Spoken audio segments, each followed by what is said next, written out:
Hi guys, folks, how are you? So, what's this? Is this update number 2? I think number 2. As you can see, it's another new camera angle. I've had a great constructive last couple of days. Fairly pain-free, to be fair, compared to other days. I've been still in pain, but manageable and in and out of quite a lot of sleep. Mum's gone out to Weight Watchers, or as we affectionately call it, Fat Club, and I have the house to myself. So I thought, and I've just woken up after an hour or so of sleep. If you suddenly hear me stop, it's because I've got a coffee in my hand. And so I thought I'll do a quick update because, like I say, I've had a good constructive couple of days, and I've been working away in between, like I've just mentioned, and also Braden being here. So I've been getting bits done. Now I have been working away at it, and to be fair, I didn't really want to do an update because I just want to build away on this. I don't know whether it'll slow down once I've got the wings and the fuselage together, but I just want to get it built. So I just really am enjoying this build. I'm chuffed that I'm building a Tamiya kit again as well. Sorry, excuse me. Yawning. And it's just fitting together beautiful so far. I'm sure there'll be challenges in between because it's a wingy thing, and from other people's videos who've built this, especially Inclusive Model Designs. I'm good friends with him on YouTube, and yeah, I've just been watching his last video before I fell asleep, and he seems to have had some fit issues on the engines. Nacelles just there where they connect to the wings. There's some fit issues, I think, there, and also I believe that there can be a bit of a problem with the wheel suspension arches and that. So, oh dear, excuse me again. Ooh. So yeah, we'll see, but I'm looking forward to it. Now then, this is the kit I'm building, obviously, and it's for Martin Lamont's Bomber Command group build. It's on Facebook, and you can also do it on here, which is I'll be doing both. I'll be going in between Facebook and I'll put pictures, which I am doing at the minute, on Facebook, and I'll put videos on here. For some reason, it won't let me add videos onto my Facebook or any other Facebook pages, but I think I found a way around it, so I might be able to do it. So let's have a look at the instructions at the minute. So the instructions are as follows. Let's go down a little bit. Okay. So, excuse me, R2. So the instructions are as follows. Loads of information. That's in Japanese, sorry. But here is all the British stuff. And then you've got German and then French. Your paint call-outs are here at the bottom. These are your do's and don'ts. More about the kit, what to do with instructions, and then your call-outs. I was going to do number A version, which is 103 Squadron, and identification code for the aircraft is Echo Delta 888, and then the identification markings on the aircraft are Papa, Mike, and then the British decals, and then Mike 2. However, I wanted to do that because they are actually my Uncle Peter's decals. On my Uncle Peter's initials, apart from the H, because it's his middle name's Harry. But anyway, so I did want to do it that way. However, I love the the Lancaster with the radar dome at the bottom. Excuse me a minute, coffee time.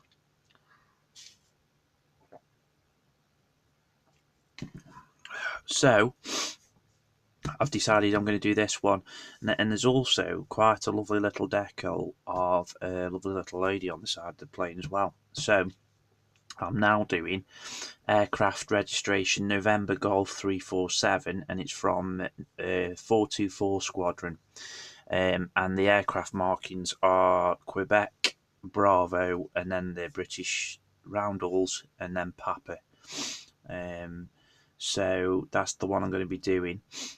It'll be in the usual famous Lancaster call out with the matte black underneath and the brown and green across the top.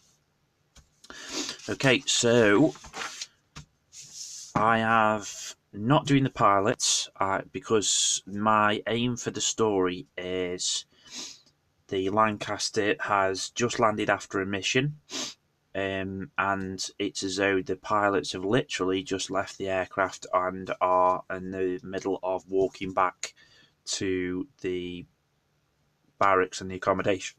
Pardon me. So the aircraft's going to be a little bit dusty, a little bit of wear and tear on it, and that's going to replicate on the inside as well, which I will show you in a minute. So we've done part 2. Now, normally I just use my pencil, and I normally just go through, as you will probably see. Where are we? I usually just go through the number with a little line once I've done that part. And then once I've done the whole section, I just tick it at the bottom. Now, the reason I use pencil predominantly, even though you'll see here there's pen, I'll explain that in a minute. The reason I use pencil is because I save all of my instructions. Now, the reason I do that is in case any of you find folk, or I, in the future, come round to building a kit like this again, and perhaps it hasn't got any instructions or something like that, or one of you guys on one of the sites have picked up a cheap kit from somewhere and it hasn't got any instructions. So I can look through my instructions stash and I can photocopy them, or I can send you the original. So in that case, it means that I can go through it all again and I can just rub it out with a rubber. So you can use your own markings. So, but on here, what I've done is I have actually used fluorescent pen. Now, I only use fluorescent pen if they're going to be quite an important part that I need to remember about adding, but I don't want to add while I'm during construction and painting and that, because like here, it's just basically the windows. Every other window on the internal fuselage so far is painted in and coloured in, so I don't need to worry about those. However, there's a window there, there's a window there, a window there, and a window there that I need to remember. So obviously I want to paint the interior and I want to paint all the other bits, but I don't want that coloured in. Now, I do have the masking set, and I know I could mask it off and everything. However, I also will have to, so I don't bother, so it's just easier leaving it off, zap it through, then add it, and then I've got the masking set, so I can mask that window off on the outside of the fuselage when it's all together and I'm doing the exterior painting. It just works that way. So that's my way. I'm sure people will be thinking, what a wally, but still. So there, and then I usually write just like here when I've left or I've done for the day. I just write where I am for next and where I will start next. So I've done this part, and I'm now on this part, which I was going to do today, which is attaching the two fuselage halves together. However, I wanted to do just a quick update. As I said, I'd do step-by-step update of I'm now on the interior and it's done now. So, but before I seal it up, I want to show you guys what I've done. So this is where we are so far. So here we go. So I'll show you the boring half first. So we've painted the interior. Now what I do is for painting tests, couldn't make my mind up what colour the interior I wanted to do. There was a couple of interior colours. I've got 4 altogether interior colours that I could use, which were Vallejo Model Air, which is 010 interior green. Then there's Tamiya's interior, which is Cockpit green, which is XF71. And then there's MK.i, which is, hang on a minute. There's MK.i, which is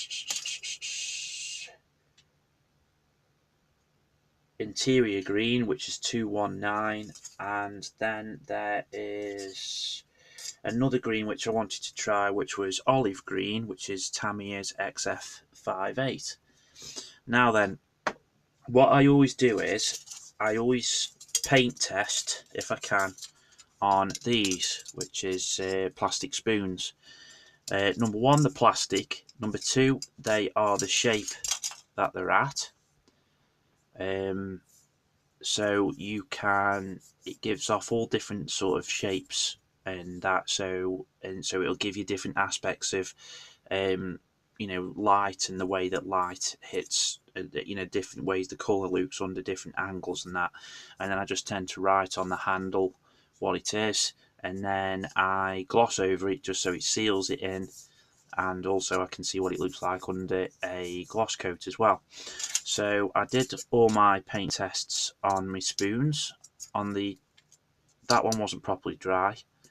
So that's the spoons, as you can see, and that's the MiG, that's the Model Air, that's the Tamiya olive green, and that's the Tamiya Cockpit green. So I eventually went with Tamiya Cockpit green, which was the closest to all the reference pictures I had. So we went with the Cockpit green majority of the way through, which is on the reference pictures, and then we let's have a look. So we painted the radio.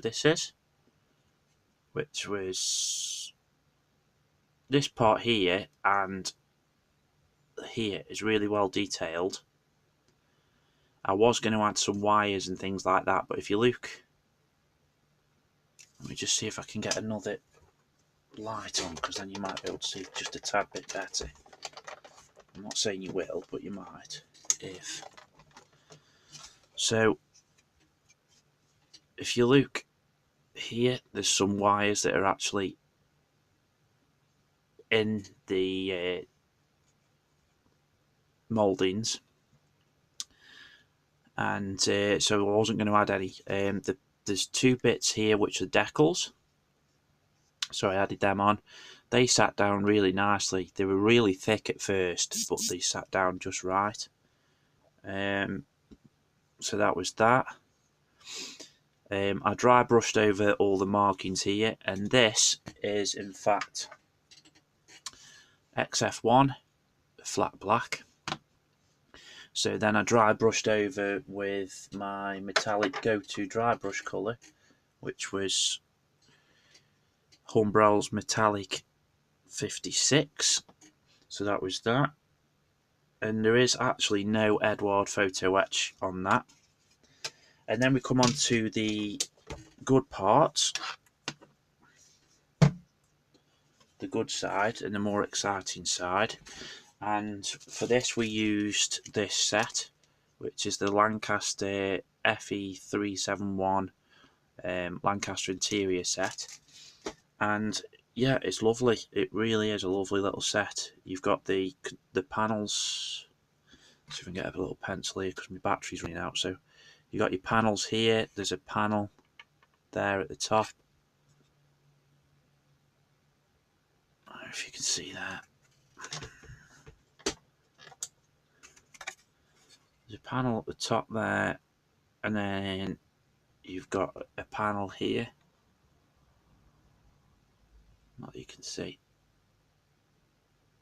No, you can't really see, it's not great. And then you have your main.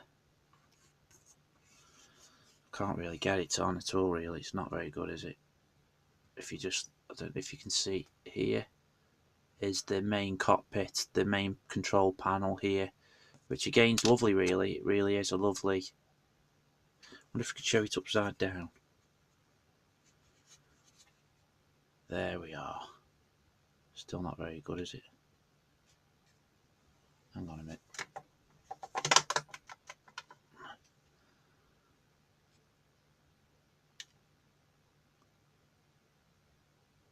No, you can't see very well, can you? But anyway, you get the gist. It's all in there. And then what I did was, I did a little bit of scratch building, which was, you can't see it now because it's hidden by the chair, but there's a coil wire that I've added around a cocktail stick, wound around a cocktail stick, and then stuck it to the side. And then I've added a piece of copper wiring along the top here, which goes in behind the control deck panel and in there. So it's all in there. And then I added the Lancaster seatbelt set, which again adds a lot more character onto your seats and that. And the pilot's seat is lovely, I think, now. It really does add it in. And then the co-pilot sort of seat here with the drooped over there. So yeah, it's okay. It's not the best because I am not the best aircraft painter by half, but it's all in there, so it's okay. I've chipped and then I've added a bit of dust and, well, just a bit of European Earth, MIG ammo, Europe Earth, which is a MiG 3004, just for a bit of dust and that on the underneath here where the feet will go. I have added a bit down here and that and up the corners, but there's no point adding any more because you won't see anymore. So that's about it, really. But that's as far as we are. So it will come on soon, and it will, so in a minute when I put it down, because I'm in the mood, I'm going to attach the two fuselage halves, and that'll be that. So there's a quick update of where we are, guys. I know I've rambled on and on and on, which I do apologise, but everybody wanted a bit of a step-by-step update, so that's where we are. So, hope you're well, hope you all stay safe, and may the force be with you. Bye.